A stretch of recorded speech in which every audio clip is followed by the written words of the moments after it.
உங்களுக்கு தெரியாம இருக்கலாம், கிறிஸ்தவர்கள் எனப்பட்டவர்களுக்கு. ஏன்னா பலவிதமான வஞ்சிப்பான வழி நடத்துதல்களே நாங்கள் இப்ப உதாரணமாக ஒரு பெரிய கூட்டத்திலே, நற்செய்தி கூட்டத்திலே இயேசு கிறிஸ்துவை ஏற்றுக்கொள்கிறவர்கள் எத்தனை பேர் கையோ எத்தனை முன்னுக்கு அவங்கள ஒரு பாவ அறிக்கை செய்ய பண்ணி நீ ரசிக்கப்பட்டாய் அப்படி என்று சொல்லி அவங்களுக்கு ஒரு சர்ச்சை பார்த்து, எல்லாம் ஒன்றுமே வேத புத்தகத்திலே இல்லை. Bible it is not there. It is never. இதெல்லாம் பாரம்பரியமாக வந்த சில காரியங்கள், அதை வாங்கி எடுத்து இன்னமுமாக வைத்திருக்கிறோம். இவைகளில் இருந்து எங்களுக்கு விடுதலை தேவை. அருளப்பர் புத்தகம் 3ஆம் அதிகாரம் 36 ஜான் 3:36 மகனிடத்தில் விசுவாசமாய் இருக்கிறவன் நித்திய வாழ்வை உடையவனாயிருக்கிறான். மகனிடத்தில் விசுவாசமாய் இருக்கிறவன் என்றால் மகன் யேசுவா த மெஷாயா, தேவனுடைய மகன், அவரிடத்தில் விசுவாசமாய் இருக்கிறவன், இருந்தவன் என்றில்லை, இருக்க போறவன் என்றில்லை, இருக்கிறவன். அப்படி என்றால் அர்த்தம் என்ன?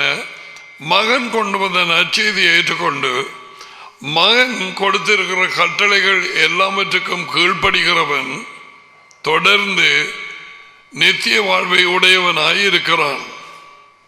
சர்ச்சில் இருக்கிறவன் அல்ல, திருமுழுக்கு எடுத்தவன் அல்ல. மகனை விசுவாசியாதவனோ, மகனை விசுவாசியாமல் இருக்கிற ஒரு ஆள் எப்படி விளங்கப்படுத்துகிறேன்? அவர் கொண்டு வந்த நற்செய்தியை ஏற்றுக்கொள்ளாமல், அவர் பேசிய கட்டளைகள் அவைகளுக்கு கீழ்ப்படியாமல், 10 கட்டளைகள் எல்லாம் அவர் தான் கொடுத்தது. அவரே டோரா. இந்த ஷவோட் 2 நாளைக்கு முதல்ல தொடங்கினது இல்லையா, சேனாய் மலையிலேயே அந்த கட்டளைகளை ஒப்புவித்தது யேசுவா தான் டோரா. அவரே இன்ஸ்ட்ரக்ஷன்ஸ் ஆஃப் காட், அவரே வழி, அவரே நித்திய வாழ்வு. அப்ப இதுல போட்டிருக்குது தமிழ் புத்தகத்தில், மானிடத்தில் விசுவாசமாக இருக்கிறவன் அவருக்கு நற்செய்தி ஏற்றுக்கொண்டு அவருடைய கட்டளை கீழ்ப்படுகிறவன் நிதி வாழ்வை உடையவனாக இருக்கிறான். மகனை விசுவாசியாதவனோ ஜீவனை காண்பதில்லை. I read to you some times back what actually says in the English, the New American Standard Bible 3:30. The second part is different. He who believes in the Son has eternal life. Continue believing it. Continue obeying. The next part, but he who does not obey the Son will not see life. பாத்தீங்களா? அப்ப இங்க எப்படி வந்திருக்க வேணும்? மகனிடத்தில் விசுவாசமாக இருக்கிறவன் நித்திய மகனுக்கு கீழ்ப்படியாதவன் ஜீவனை காண்பதில்லை. அந்த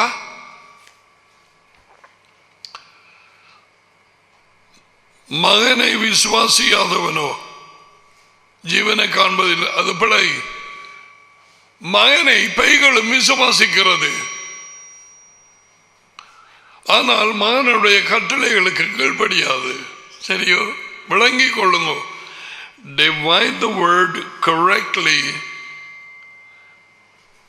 எங்களுக்கு கொடுத்த அறிவு வெளிச்சத்தின்படிக்கு அறிந்து கொள்ளும். அப்ப 2வது அந்த இது நீங்கள் மாற்ற வேண்டும். மகனுக்கு கீழ்ப்படியாதவனோ நித்திய வாழ்வை காண்பதில்லை. அதாவது he shall not enter the kingdom. ராஜ்யத்துக்குள் அவன் பிரவேசிப்பதில்லை. தேவனுடைய கோபம் அவன் மேல் நிலை நிற்கும் என்றான். ஏற்கனவே விசுவாசிக்கிறவர்களுக்கு தேவனுடைய கோபம் யேசுவாவின் மூலம் எடுபட்டாயிற்று. அந்த சிலுவையும் பாடுகள் மரணத்தின் நேரம் தேவ கோபாக்கினை அவர் மேல் இறங்கியது. விசுவாசிக்காதவர்கள் கீழ்ப்படியாதவர்கள் மேல் தேவனுடைய கோபாக்கினை இந்நேரம் மட்டும் இருக்கும். Alright. நான் சொல்ல வந்தது,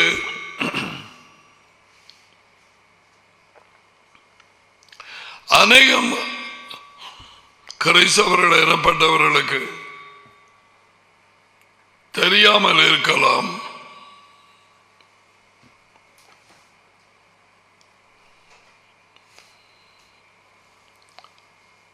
நித்திய வாழ்வை அடைவதற்கு டடியையும் மகனையும் அறிகிற அறிவு அஸ்திபாரம்.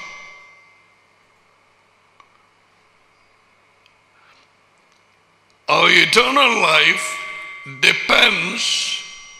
hangs on the knowledge of knowing God the Father and the Son of God.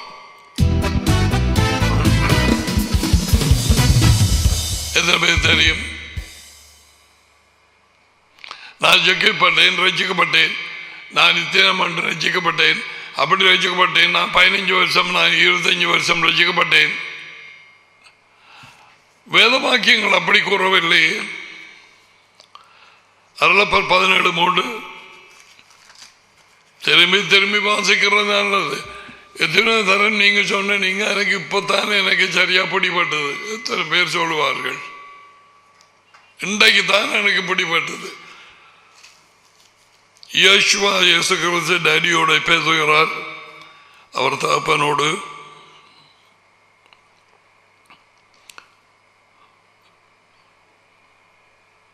அவர் வேண்டுதல் பண்ணுகிறார் அவரிடத்திலே. 3வது வாக்கியத்திலே யோகனான் 17:3 அருளப்பர் 17:3 ஒன்றான மெய்யான தேவனாகிய, அப்ப பல தேவர்கள் உண்டு. மெய்யான தேவன் இருக்கின்ற பொய்யான தேவர்களும் உண்டு.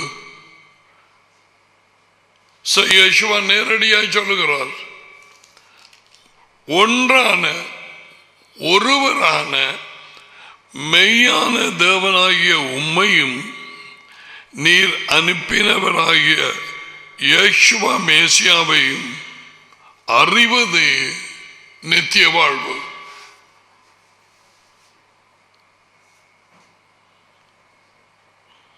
அதான் நான் சொன்னேன், எங்களுடைய நித்திய வாழ்வு, ராஜ்யத்துக்கு பிரவேசம் எதிலே தங்கிக் கொண்டிருக்கிறது? டேடியையும் மகனையும் அறிகிற அறிவிலே. அதான் நாங்க பார்க்கிறோம். அதான் தேவன் எங்களை வழி நடத்துகிறார். அதான் இந்த மனத்தியாலத்துக்கு அவர் கொண்டு வந்தார்.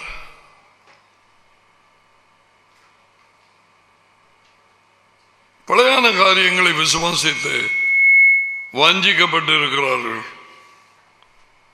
கிறிஸ்தவர்கள் ஜனங்கள் உலகெங்கும். Alright, let's நேற்றைய தினத்திலே நாங்கள் அந்த உயிர்த்தெழுந்த யேசுவா யோகனான் அருளப்பர் புத்தகம் 20:22 அவர் சீஷர்களுக்கு மேல் ஊதி பரிசுத்த ஆவியை பெற்றுக் கொள்ளுங்கள் என்று சொன்னார்.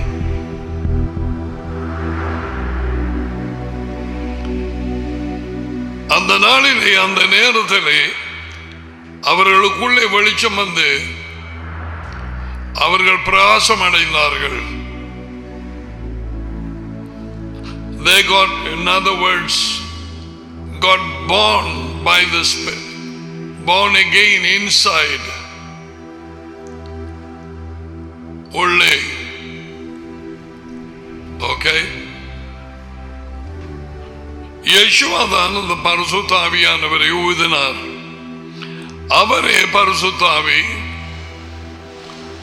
அவருடைய டாடி பரிசுத்த ஆவி. ரெண்டு ஆவிகள் இல்லை, ஒரே ஆவி. ஒரே ஆவி.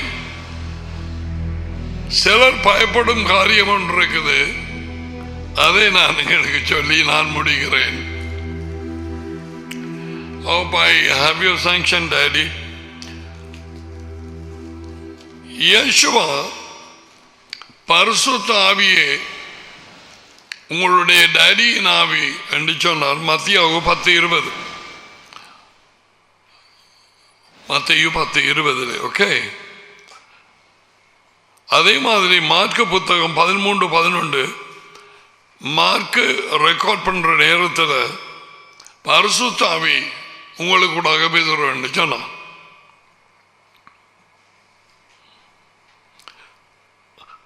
அதன் பிறகு லூக்கா 10:21 மன்னிக்கவும், அதிலே பரிசுத்த ஆவி என்று லூக்கா குறிப்பிடுகிறான். It's all the same. So Matthew, Mark, Luke, the Spirit of your Father, the Holy Spirit. The Father is the Holy Spirit. God the Father. அவர் ஆவியாயிருக்கிறார். அது அவருடைய தேவ ஸ்வாபம். The divine nature of Elohim is the Holy Spirit. God is holy, He is Spirit, Holy Spirit. Alright? இப்ப மத்தேயு 12 பல தடுமாறும், பலர் யோசிச்சு போட்டு விடுவோம் என்று நானும் அப்படியாக இருந்தேன். இப்ப கொஞ்சம் வெளிச்சம் கிடைச்சதுனாலே பேசுகிறேன். உனக்கு தெரிந்தால் வேறு விதமாக அது உன்னோடு. நான் எனக்கு அனுப்பப்பட்ட அவருடைய பிள்ளைகளை அவர் குரல் கேட்டு கீழ்ப்படியும் ஆடுகள், அவருக்கு பின்னால போகிற ஆடுகளுக்கு சாப்பாடு கொடுக்கும்படிக்கு நான் அழைக்கப்பட்டேன். அதை நான் செய்து கொண்டிருக்கிறேன். ஆனால் எத்தனையோ மற்ற ஆடுகள் வெளியில் அங்கே இங்கே சாப்பாடு இல்லாம வீட்டை விட்டு போன அந்த இளைய மகன் மாதிரி ஒரு சாப்பாடும் இல்லை. உலகெங்கும் வயல்வெளி பாழாகினது, கோதுமை அழிக்கப்பட்டது, மனுஷர்களுடைய சந்தோஷம் அவர்களை விட்டெடுபட்டது. இன்னைக்கு அப்படியேவா இருக்கு. வேத வாக்கியங்களை போல ஒரு கிஃப்ட் ஒன்றுமே இல்லை. இப்ப பாருங்க, மத்தேயு 12. Give me words that.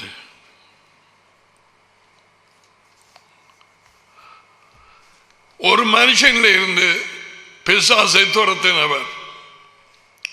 இவனில் எதென்னாலும் ஒன்றை சொல்றான். வேலை பரிசேயர் சதுசேயர் அட்டைகள் மாறி பின்னால தொடர்ந்து கொண்டிருந்தது.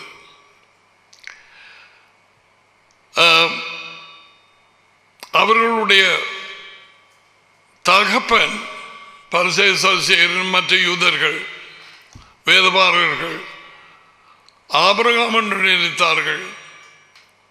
யேசுவா சொன்னார், நோ, எங்களுக்கு ஒரே தகப்பன் உண்டு, அவர் தேவன் என்று சொன்னார்கள். யேசுவா said, no, உங்களுடைய தகப்பன் நான் சொல்லட்டு மாறண்டு, உங்களுடைய தகப்பன் பிசாஸ். வேத வாக்கியங்களை வாசிக்கிறவர்கள், வேத வாக்கியங்களை படிப்பிக்கிறவர்கள், ஜமாலயத்தில் இருந்தவர்கள், அவர்களை குறித்து your father is the devil. My goodness, this is a very strong statement. Very strong. சத்தியான கட்டினமான வார்த்தை. No wonder they wanted to kill him. He said, நீங்க கொல்லம் பார்க்கிறது தெரியுமா, அது உங்களோட தகப்பனுடைய சுபாவம். He's again talking about their spirit, their nature. உங்களுக்கு தகப்பன்ற சுபாவம். அவன் ஆதி முதற் கொண்டு மனுஷ கொலைபாதகனாய் இருக்கிறான். அது மட்டுமல்ல, அவன் பொய்யன். அவன் பொய்க்கு தகப்பன். அவன் பேசுகிற நேரம் சொந்தமாய் பேசுகிறான். அவனிடத்திலே உண்மை இல்லை. இவை யாவையும் அருளப்பெற 8 ஜான் 8ஆம் அதிகாரத்திலே நீங்கள் வாசிக்கலாம். சிறு குழந்தைகளுக்கும் ஆவி வாழ்க்கையிலே உன் ஆவிக்குரிய ஜீவியத்திலே வாலிபர்களுக்கும் மிக முக்கியமாக நான் பேசுகிறேன். பிதாக்களுக்கும் எல்லாம் தெரிந்தவர்கள் அல்ல, எனக்கும் ஒன்றும் எல்லாம் நிச்சயமாய் தெரியாது. தெரிந்தவர்களை பேசுவேன், அவர் கற்றுக் கொடுத்தவர்களை பேசுவேன். இப்பொழுது நான் கற்றுக் கொடுக்கும் இந்த வார்த்தைகள்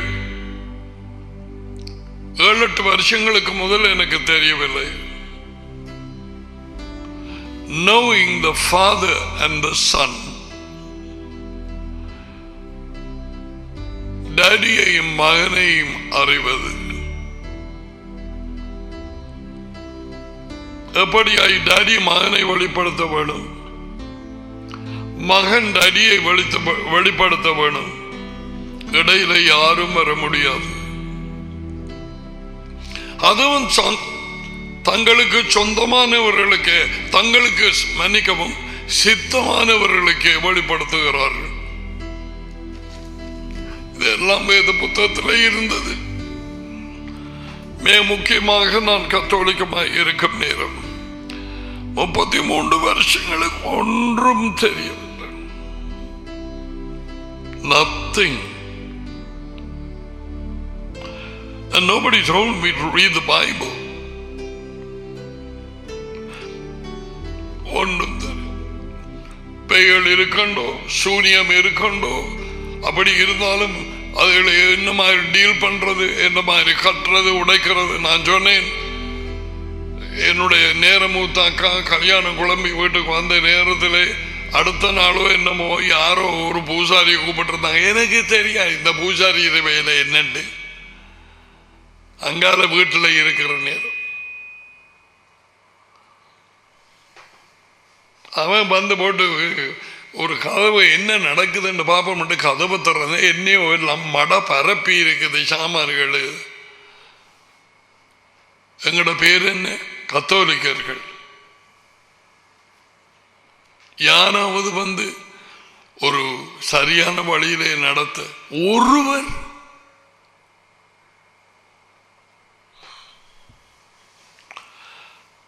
அதுவே நான் கோபமாய் வைராக்கியமாய் நான் வைக்கவில்லை. நான் என்னுடைய நிலைமையை சொல்கிறேன். அப்படியாக எத்தனையோ குடும்பங்கள் இருக்கலாம்.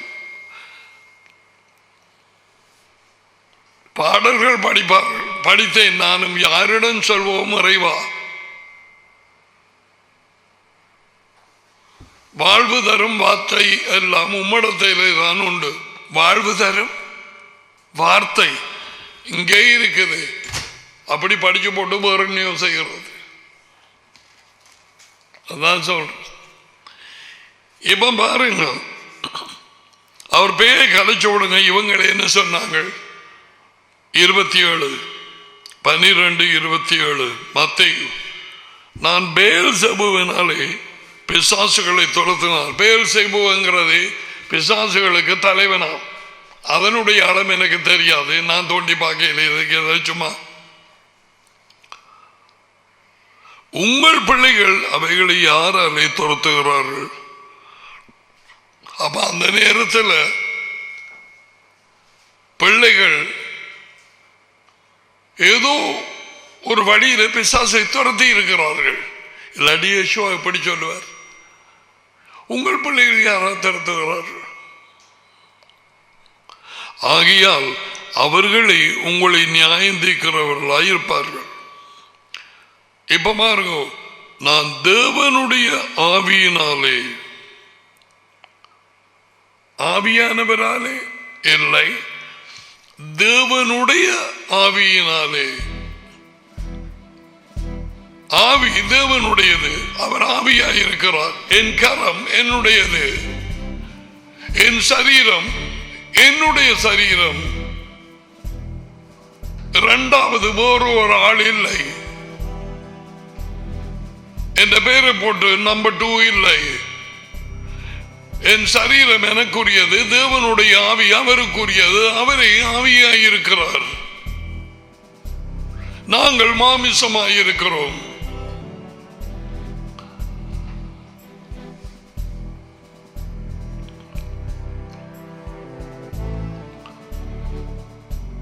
அப்படி நான் தேவனுடைய ஆவியினால் பிசாசுகளை துரத்துகிறபடியால் பாருங்கள், தேவனுடைய ராஜ்யம் உங்களிடத்தில் வந்திருக்கிறது.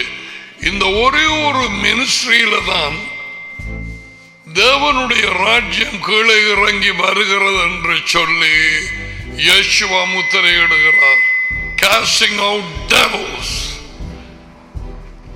பிசாசு தனது ஊழியக்காரர்களாகிய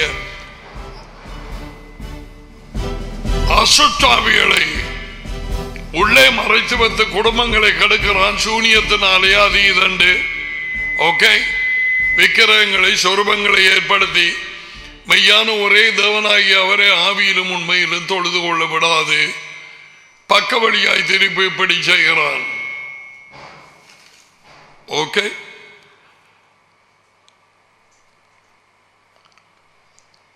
அவன் எப்படியும் தன்னுடைய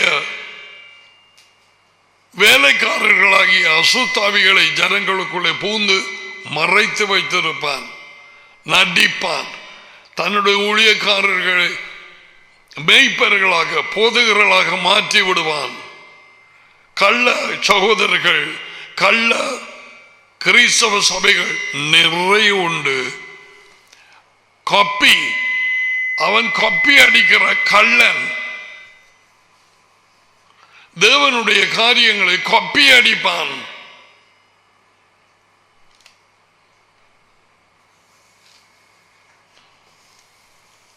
எல்லாத்தையும் காப்பி அடிப்பான். கட்டடங்கள், மை குட்னஸ், அவருடைய வரங்கள், தேவ ஆவியின் வரங்கள், தேவனுடைய வரங்கள். The kingdom has come upon you. உங்களிடத்தில் வந்திருக்கிறது எது? தேவனுடைய ராஜ்யம்.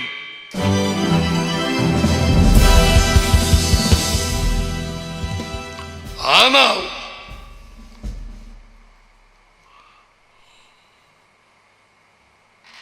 இருபத்தி 29 அதை விடுவோம். பலவானை முந்தி கற்றினோடைய அவனுக்குள்ளே போந்த ஒருவன் உடைமைகளை எப்பை கொள்ளையிழக்கும். கட்டினையாவின் வீட்டை கொள்ளையிடலாம்.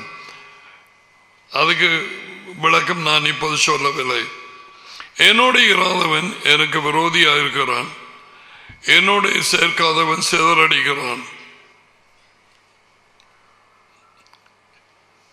என்னோடு இராதவன், என்னோடு ஏற்றுக்கொண்டு என் காரியங்களை, டடியின் ஊழியத்தை அப்படியே இருக்கிறவர்கள், இல்லாதவர்கள் விரோதியாய் இருக்கிறார்கள். 31 தான் இப்ப சொல்ல வாரேன். ஆதலால் நான் உங்களுக்கு சொல்லுகிறேன், எந்த பாவமும் எந்த தூஷணமும் மனுஷருக்கு மன்னிக்கப்படும்,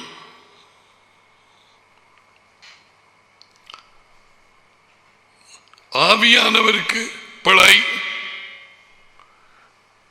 இது மூன்றாவது ஒரு ஆளாக பிரித்தெடுத்து கூறப்படுகிறது.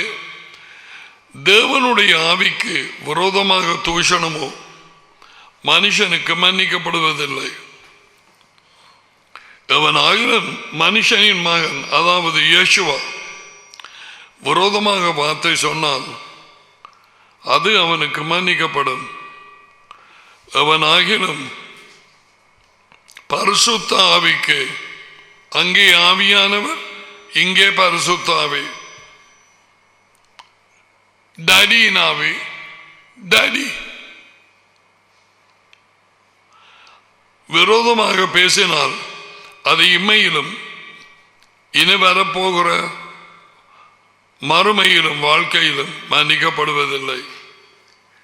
இதை உனக்கு விளங்கும்படியாய் இன்னும் ஒரு வகையிலே வாசிக்க போறேன் கேள்.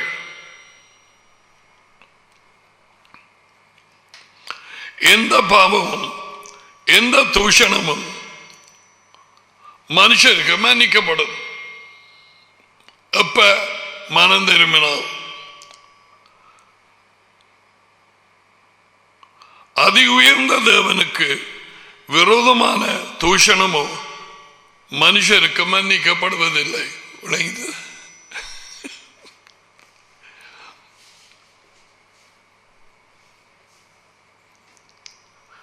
தேவன் தாமே மனம் திரும்புதலை கொடுக்கிறவர். அவரை தூஷித்தா உனக்கு எப்படி மனம் திரும்புதல் பாருது?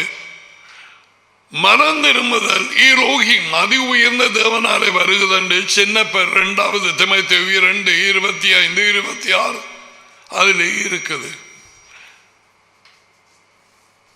மனம் திரும்புதல் அவர் தான் கொடுக்கிறார். இதுவே சொல்லுவாங்க மனம் திரும்பல விடாது போய் எங்க மனம் திரும்புற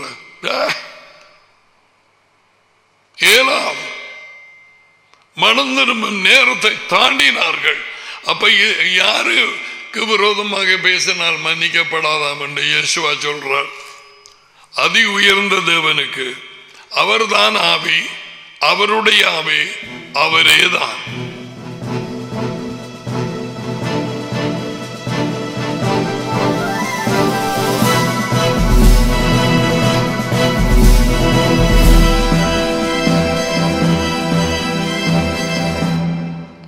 எவனாயிரம் மனுஷனின் மகன் யெகோவாவுக்கு விரோதமாக வார்த்தை சொன்னால் அது அவனுக்கு மன்னிக்கப்படும். ஏன் அவர் மாமிசத்தில் இருக்கிறார்.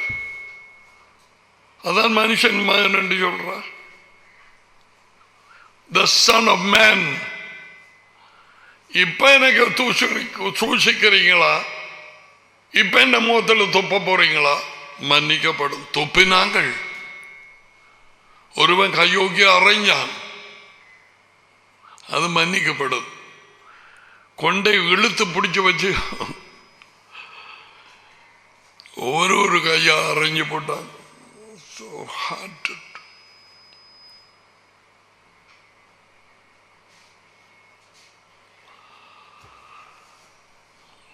அது எல்லாமே மன்னிக்கப்படும். அவரே கேட்டுட்டார்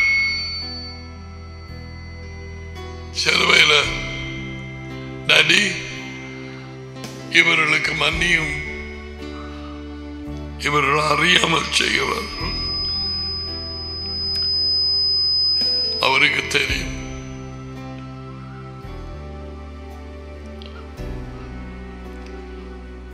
யாருக்கு விரோதமான பாவம் மன்னிக்கப்பட மாட்டாது. அதி உயர்ந்த தேவன் யேசுவாவின் டாடி, நம்முடைய டாடி. இன்னும் ஒன்று சொல்லுகிறேன், பரிசுத்த ஆவியானவர் என்று சொல்லி ஒரு 3ஆம் ஆள் திருத்துவத்தின் வஞ்சிப்பினால் கொண்டு வரப்பட்ட இதுவரை அந்த 3ஆம் ஆள் என்கிற அப்படி ஒரு ஆள் இல்லை. பரிசுத்த ஆவியானவருக்கு விரோதமாக வைப்போம். அப்படியானால் யேசுவா அந்த 3ஆம் ஆளுங்கிற பரிசுத்த ஆவியானவர் என்கிற வஞ்சிப்பான ஒரு ஆளை அதி உயர்ந்த தேவனுக்கு மேலாக பதவியில வைக்கிறார் இல்லையா? விளங்கித்தான் நான் சொல்றது. தகப்பனை விட ஒரு பெரிய ஆளாக எண்ணி பேசுகிறார். எனக்கு விரோதமா பேசுறீங்கன்னா அது மன்னிக்கப்படும். மகன் பரிசுத்தாவிக்கு விரோதமாய். யார் பரிசுத்தாவி? சர்வ வல்லவர், அதி உயர்ந்தவர், எல்ஷடாய், எல்எலியோன், யேசுவாவின் தகப்பன், நம்முடைய தகப்பன். அவருக்கு விரோதமாக பேசினால் then you have it. I hope you understood. All right? அதான் தன்னை மனுஷனின் மகன் என்று சொல்கிறார். இவன் இங்க மனுஷகுமாரன் என்று போட்டிருக்கிறான். ஓகே, மனுஷனின் மகனுக்கு விரோத தமக்கு விரோதமாக பார்த்து அது மன்னிக்கப்படும். எவனாகிலும் பரிசுத்தாக, அதாவது என்னுடைய தகப்பனுக்கு, என்னுடைய அதி உயர்ந்த தேவனுக்கு விரோதமாக பேசினால் அது இம்மையிலும் மறுமையிலும் மன்னிக்கப்படுவதில்லை.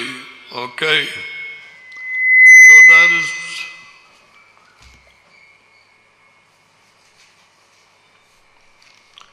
அல்லது மற்ற மாதிரி நாங்கள் பார்த்தோம்னா அவர் அந்த பரிசுத்தாமிய என்கிற அந்த ஆளை, இதில் சொல்லப்படுகிறது மூன்றாம் ஆளை கிறிஸ்தவ சபைகள் கிறிஸ்தவர்கள் நினைக்கிற மாதிரி அது உயர்ந்த தேவன் தம்முடைய தகப்பனை விட கொண்ட கொப்பில் வைக்கிறார். விளங்குதா உங்களுக்கு? மூன்றாம் ஆள் உண்டு, ஒரு ஆள் இல்லை. மூன்றாம் ஆளுங்கிற பரிசுத்தாவியாதவர் இல்லை. பரிசுத்தாவி ஒன்றுதான், அதி உயர்ந்த தேவன். பரிசுத்தாவி உயிர்ப்பிக்கும் ஆவியாய் மாறினார். யேசுவா அவருடைய மகன்.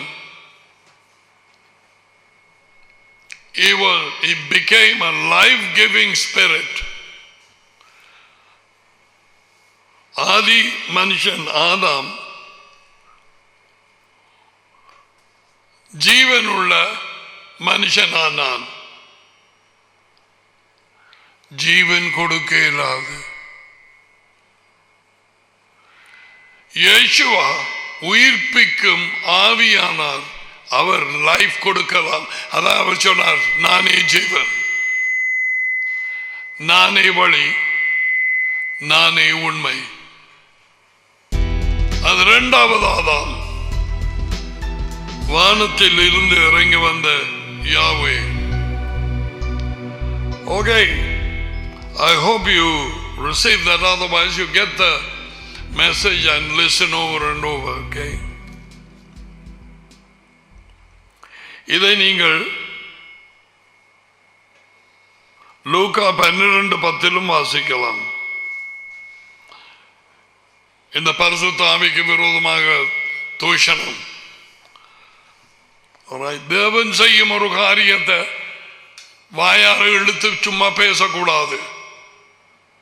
அவர் ஆவியாயிருக்கிறார், அவரே பரிசுத்த ஆவி.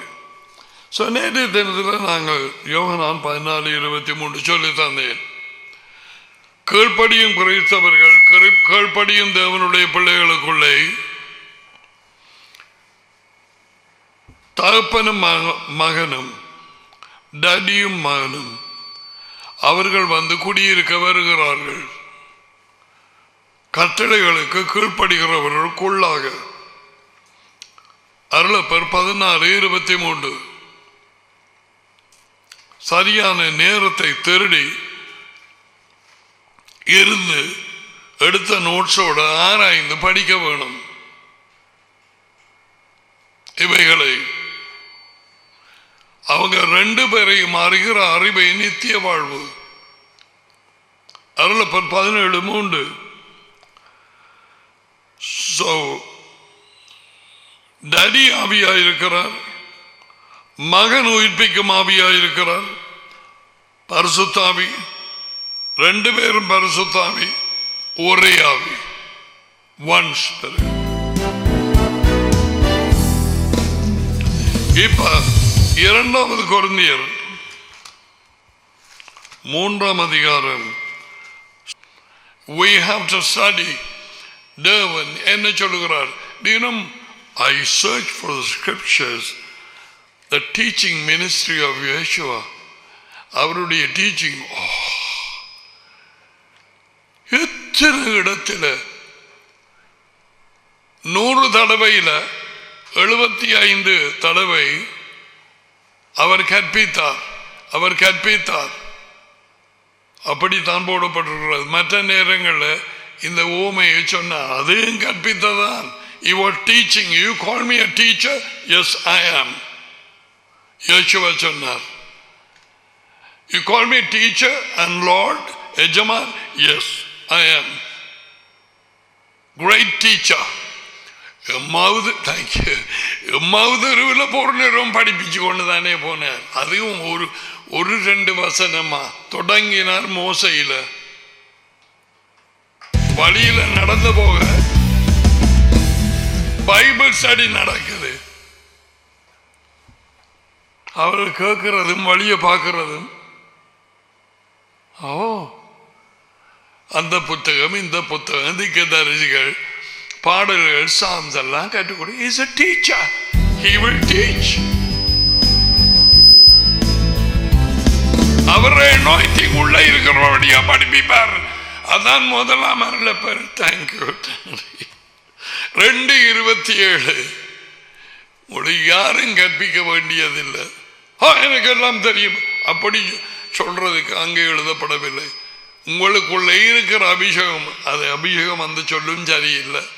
அது இந்து சமயத்தில் அனாயிண்டிங் உள்ளுக்கு இருக்கிற அனாயிண்டிங் உங்களுக்கு கற்பிக்கும். உள்ளுக்கு இருக்கிற அனாயிண்டிங் உனக்கு எனக்கும் உனக்குமே கற்பிக்கிறது யார்? உனக்கு இதை பார்த்துட்டீங்களா அப்படிப்பட்ட ஓடி தெரிவாய். Because Yeshua opened his hands. Yeshua உனக்கு உள்ளே கற்பித்தார். உனக்கு தெரிஞ்சிட்டது.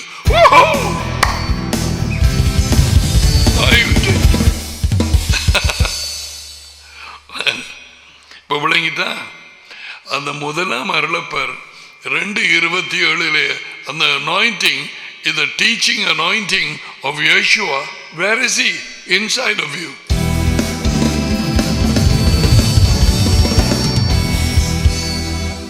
So ask him. I don't understand this. Dear Master Yeshua, teach me. A teacher. He has not finished that teaching ministry. No.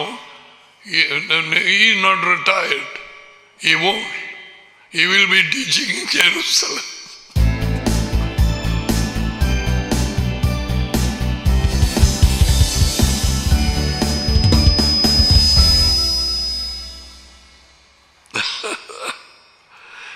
Okay. 2 Corinthians 3 அநேக பேர் தடுமாறி விட போக கவனமாக தாழ்மையோடு கேட்டுக்கொள்ளும். என்னுடைய அனுப்பப்பட்ட அவருடைய பிள்ளைகளை நான் சொல்லவில்லை, மாற்றாக்கள். யாரோ ஒருவர் எங்களுடைய இன்னும் ஒரு சகோதரன் கிளிநொச்சியிலே அவருடைய போய் போன்ல கேட்டு என்ன அது கூட போது இல்லாத அதுன்னு சொல்ற அந்த பரிசுத்தாவி இல்லையாம அப்படி கேட்டார. முதல் கேள்வி, நீ எந்த பட்டியை சேர்ந்த? நீ உன் பட்டியது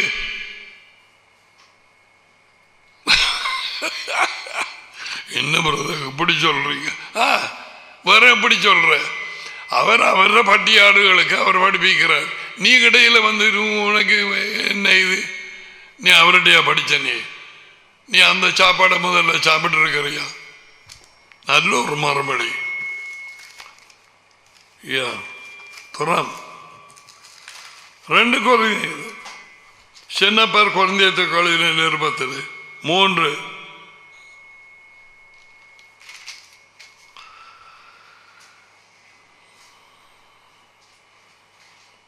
இது ஒளிந்து போகிற மகிமை ஊழியம். சீனாய் மலையிலே அந்த அந்த கட்டளைகள் கொடுக்கப்பட்டது. Shout out, put that picture over there in the mountain. ஒழுங்குகள் கொடுக்கப்பட்டது.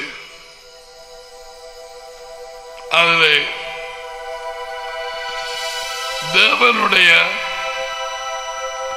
விரலால் எழுதப்பட்டது. தேவனுடைய விரல். அதுக்கு வருவோம் நாங்கள். மோசே அவைகளை பெற்று வரும் நேரத்தில் அவரது முகம் பிரகாசித்திருந்தது. ஓகே. ஆனால் நேரம் போக போக போக அந்த மகிமை மங்கிப்போம். அவரோடு போய் பேசும் நேரத்தில் அந்த மகிமை பிரகாசித்தது. ஜனங்கள் அவனை கண்டு ஓடினார்கள். அப்ப அவன் வந்து தன் முகத்தை மறைக்கிறதுக்கு ஒரு கிளாத் மாதிரி ஒன்று போட்டான். அதை குறித்து தான் பேசுறாரு. அதான் நான் உங்களுக்கு சொல்றேன். ஒளிந்து போகிற மகிமை அது.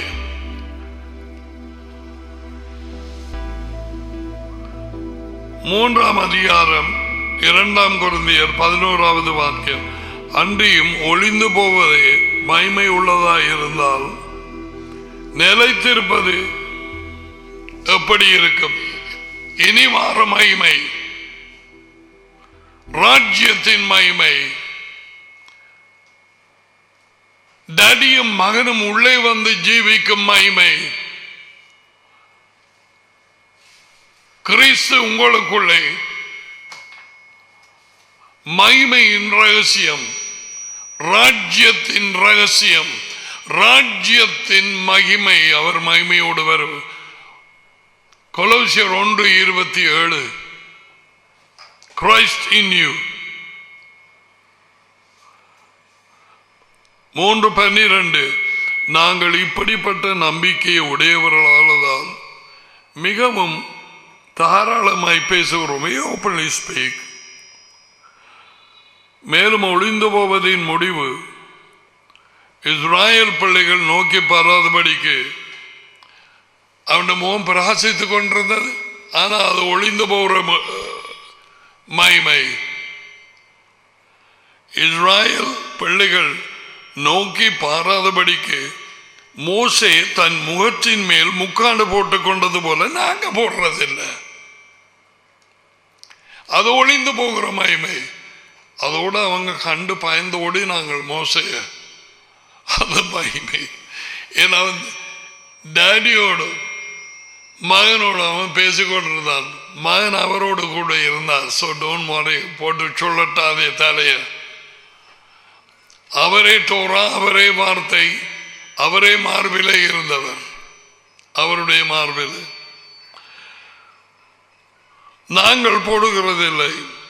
அவர்களுடைய மனம் கடினப்பட்டது. இந்த நாள் வரைக்கும் பழைய ஏற்பாடு வாசிக்கப்படுகையில் அந்த முக்காடு நீங்காமல் இருக்கிறது. ஏதோ ஒரு கவரிங். அது மேசியாவினாலே நீக்கப்படுகிறது. It removed in Messiah. மேசியாவினாலே நீக்கப்படுகிறது. மோசையின் புத்தகங்கள் வாசிக்கப்படும் பொழுது 5 புத்தகங்கள், ஓகே, ஆரம்ப புத்தகம், யாத்ராகமம், லேவியராகமம், எண்ணாகமம், உபாகமம் வாசிக்கப்படும் போது இந்த நாள் வரைக்கும் முக்காடு அவர்கள் இருதயத்தின் மேலே இருக்கிறது. ஏன்? இன்னமுமாக அவர்கள் வெளிச்சம் அடையவில்லை. இயேசுவா அவண்டை திரும்பவில்லை. தேவனுடைய மகனண்டை திரும்பவில்லை. அவருடைய வெளிச்சம் அவர்களுக்கு கிடைக்கவில்லை. டாடி இன்னும் யேசுவாவை அவர்களுக்கு வெளிப்படுத்தவில்லை. மத்தேயு 11:27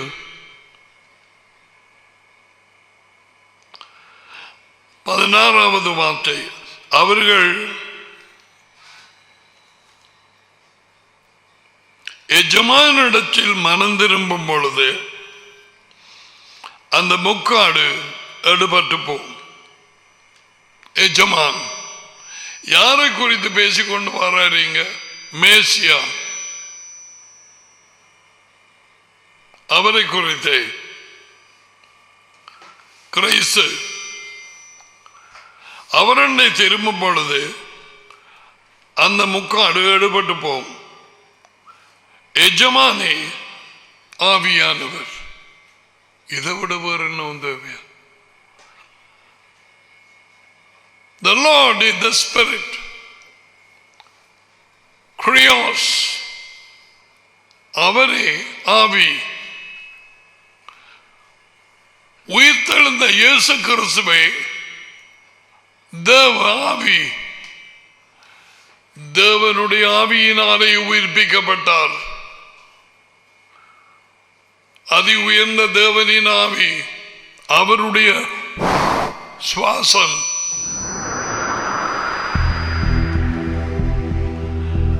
அது உள்ள போய்தான் மரித்த இயேசுவை எழுப்பியது. தேவனுடைய சுவாசம், தேவனுடைய ஆவி.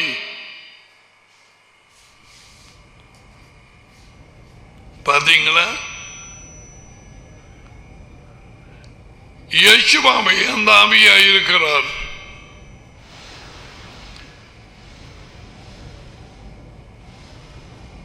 இயேசுவாவின் ஆவி, உயிர்ப்பிக்கும் ஆவி, பரிசுத்த ஆவி, அவருடைய பிரசன்னம், டேடியின் பிரசன்னம் என்றால் பரிசுத்த ஆவி, டேடியும் மகனும். அவர்களுடைய பிரசன்னம் எங்கேயோ அங்கே விடுதலை உண்டு. பாத்தீங்களா? Very simple. டேடியும் மகனுமே ஆவியாயிருக்கிறார்கள்.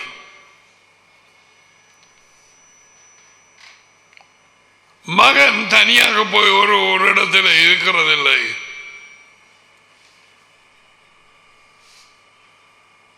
மகன் அங்க இருக்கிறார், டேடியும் அங்கதான் இருப்பார்.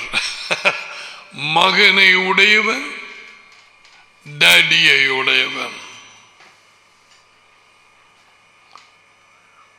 மகன் உள்ளே இருக்கிறவன் அதி உயர்ந்த தேவனையும் வைத்திருக்கிறான். ஆனா இன்னும் அவரை தெரியாது. மகனுக்குடைய கட்டளைகளுக்கு கீழ்ப்படுகிறவர்களுக்கு தொடர்ந்து அவர் தம்மையும் வெளிப்படுத்தி டேடியையும் வெளிப்படுத்துகிறார். டேடியையும் மகனையும் அறிவதே நித்திய வாழ்வு. நம்முடைய ஐக்கியம் டேடியோடும் மகனோடும் அதி உயர்ந்த தேவனோடும் அவருடைய மகன் இயேசு கிறிஸ்துவோடும். பரிசுத்த ஆவி அவர்கள் ரெண்டு பேருமே அவர்கள் பிரிவதில்லை. அவர்களுடைய தேவ சுவாபம், டிவைன் நேச்சர்.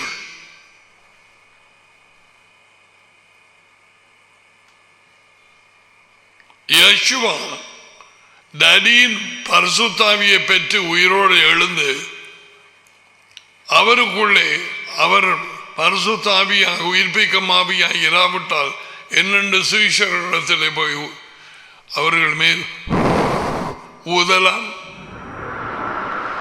என்ன சொல்லி ஊதினார்? பரிசுத்த ஆவியை பெற்றுக் கொள்ளுங்கள். Make life easy, so simple. பரிசுத்த ஆவியால் நிரப்புவ அந்த மினிஸ்ட்ரியை டாடி மகனுக்கு கொடுத்தார். ஜான் தி பேப்டிஸ்ட் சொன்னான், நான் உங்களுக்கு தண்ணீர்லாலே ஞானஸ்நானம் கொடுக்கிறேன், எனக்கு பின்வருகிறவர் பரிசுத்த ஆவியினாலும் நெருப்பினாலும் கொடுப்பார். யார்? Yeshua the Messiah. Yeshua the Messiah.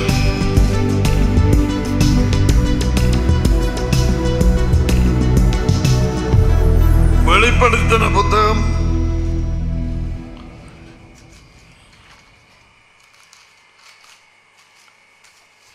அப்போஸ்தலர் புத்தகத்தில் நிறைய இடங்களுக்கு நாங்கள் அவர் மூலம் வெளிச்சத்தை பெற்றுக் கொள்வோம். ஓகே, அப்போஸ்தலர் புத்தகத்தில் இதில் ஒரு இடத்துல காண்பிக்கிறேன். உனக்கு வெளிச்சம் கிடைக்கும்படிக்கு வெளிப்படுத்தின புத்தகம், கடைசி புத்தகம் அருளப்பர் எழுதினது, அருளப்பருக்கு கிடைச்ச வெளிப்படுத்துதல் 2ஆம் அதிகாரம்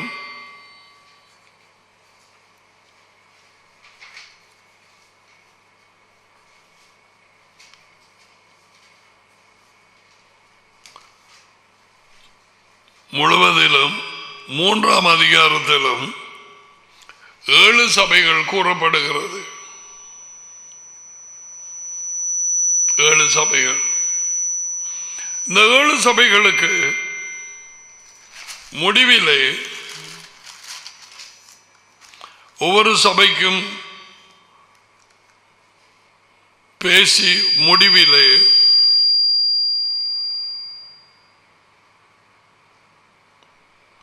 ஒரு காரியம் கூறப்படுகிறது. 2:11 எடுத்தால் வெளிப்படுத்தின புத்தகத்திலே, ஆவியானவர் சபைகளுக்கு சொல்லுகிறதை காதுள்ளவன் கேட்க கடவான். ஜெயங்கொள்கிறவன் 2ஆம் மரணத்தால் சேதப்படுவதில்லை. முதல் மரணம் சரீர மரணம், தங்கள விருப்பப்படி நடந்து வாழ்க்கையை பாழாக்கினவர்கள், தீமையாய் நடந்தவர்கள். 2வது மரணம் தேவனை விட்டு பிரிக்கப்படுவது உயிர்த்தெழுதலுக்கு பிறகு. The second death. Now, அப்ப 7 தடவை 7 சபைகளுக்கு அவர்களுடைய நிலைமையை சொல்லி அவர்களுடைய பிரயாசத்தையும் சொல்லி அவர்கள் அனுமதிக்கிற பிசாசின் காரியங்களையும் சொல்லி கண்டித்து, இதை திருத்திக்கொள், மனம் திரும்பு. 7 சபையில் ஒரே ஒரு சபைக்கு தான் மனம் திரும்ப சொல்லவில்லை, மற்ற 6க்கும் சொல்லப்பட்டிருக்குது. அதையெல்லாம் நீங்க கவனிக்க வேணும். கடைசியில் சொன்னது என்ன? ஒவ்வொரு ஆவியானவர் சபைகளுக்கு சொல்லுகிறதை காதுள்ளவன் கேட்க. இன்றைக்கு வரை 99.9% கிறிஸ்தவ சபைகள் உலகத்திலே, தமிழ்ல தான், மற்ற பாஷையில தான், வெள்ளக்காரன் தான், கருப்பக்காரன் தான், எல்லாருமே ஆவியானவர் சபைகளுக்கு சொல்லுறது என்ற நைசியாவினுடைய வஞ்சிப்பை எல்லாம் விழுங்கின இந்த 99.9% கிறிஸ்தவர்கள் எனப்பட்டவர்கள் அவர்கள் நம்பி இருப்பது என்ன தெரியுமா? 3ஆம் ஆளாகிய பரிசுத்த ஆவியானவர். 3ஆம் ஆளாகிய பரிசுத்த ஆவியானவர் சபைகளுக்கு சொல்லுகிறதை காது உள்ளவன் கேட்க கடவான். பழைய ஏற்பாட்டிலே சர்வ வலிமை உள்ள தேவன் வழி நடத்தினார் தீர்க்கதரிசிகள் மூலமாய். இயேசுவா பூமிக்கு வந்த காலத்திலே அவர் வழி நடத்தினார். அவர் வானத்துக்கு போய் அங்கே இருந்த நேரம் வலது பாசத்திலே இப்பொழுது 3ஆம் ஆளாகிய பரிசுத்த ஆவியானவர் வழி நடத்துகிறார். அப்போஸ்தலர் நடவடிக்கைகள் அதுதான், பரிசுத்த ஆவியானவரின் நடவடிக்கைகள். சில சொல்லி இருக்கிறார்கள், அப்படி போட்டிருக்கலாமா? The acts of the Holy Spirit, not the book of Acts.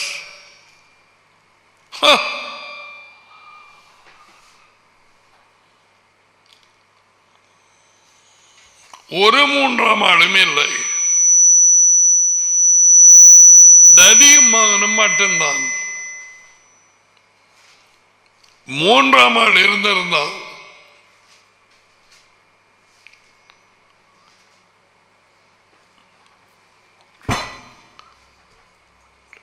தடிக்கு தெரிந்திருக்குமா? தெரிந்திருக்காதா? அது உயர்ந்த தேவனுக்கு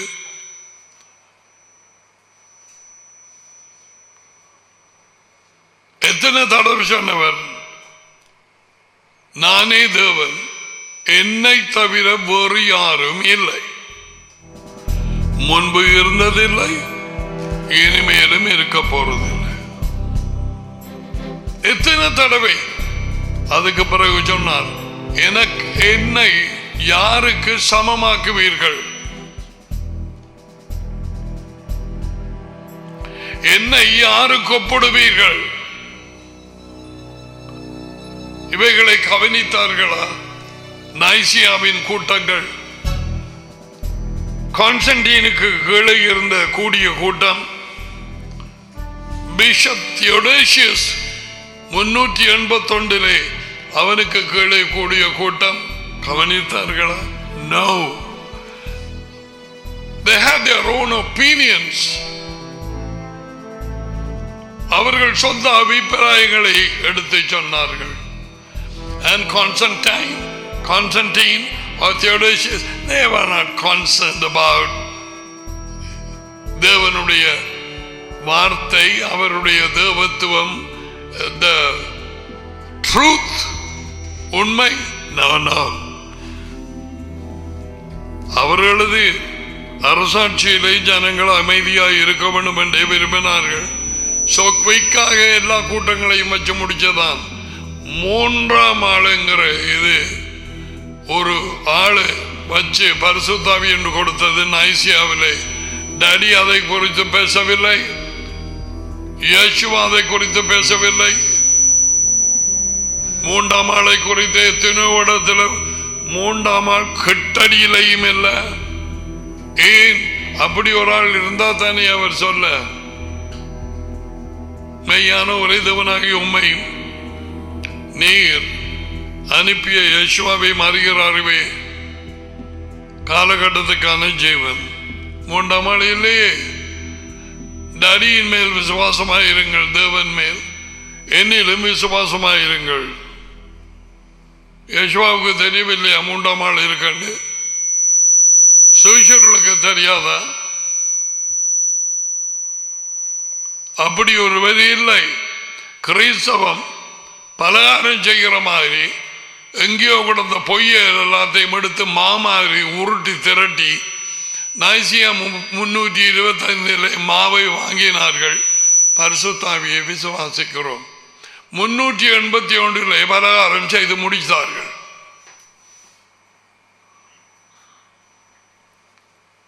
அதை சாப்பிட்டவர்கள் யார்? 99% கிறிஸ்தவர்கள். இப்ப என்ன நடக்குது? பல அறமுள்ள கிடக்குது. சமிக்க இல்ல. அப்படி சமிக்கிற பேய்விடா நீ. ஏன்னா 3ஆளோட தான் ஐக்கியப்பட வேணும் எந்த நேரமும்.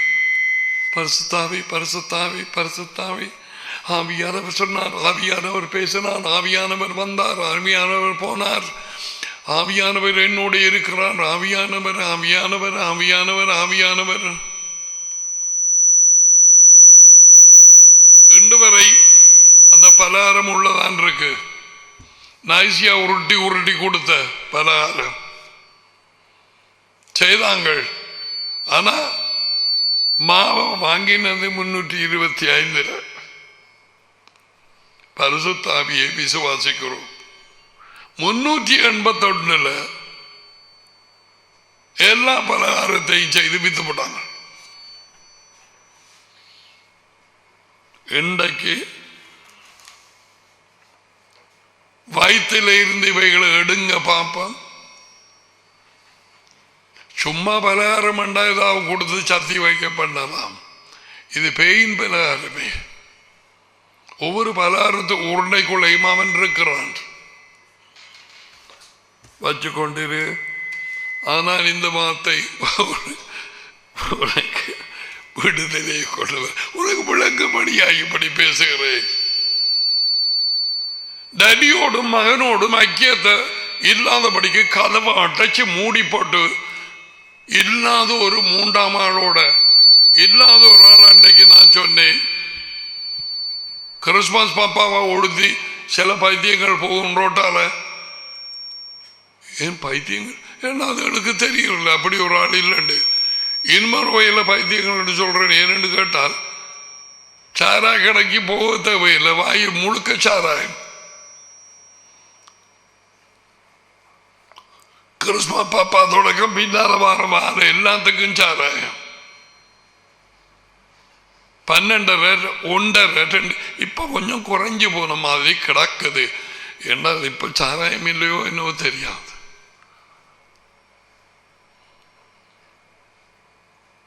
நான் தேவனை அறியாத நேரத்தில் யூகேயில் இருந்து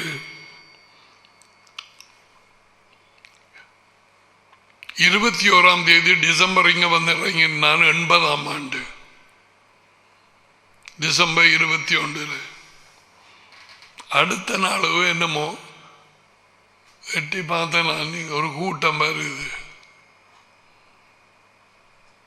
பயிலாம் மாட்டும் பாட்டு நான் பாட்டலாம் எல்லாம்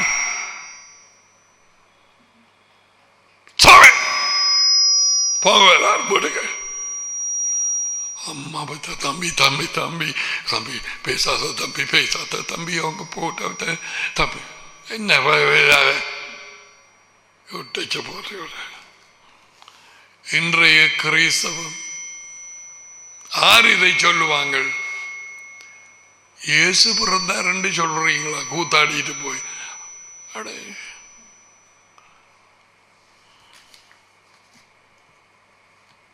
இது முடியல, நான் நினைக்கல.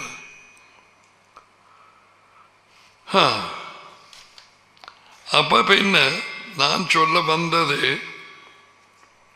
இந்த 7 தடவையும் காது உள்ளவன் கேட்க கடவான், காது உள்ளவன் கேட்க கடவான்.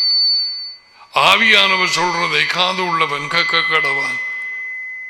ஆவியானவர் அப்ப சொல்லுங்கள், அடுத்ததிலே பார்ப்போம்.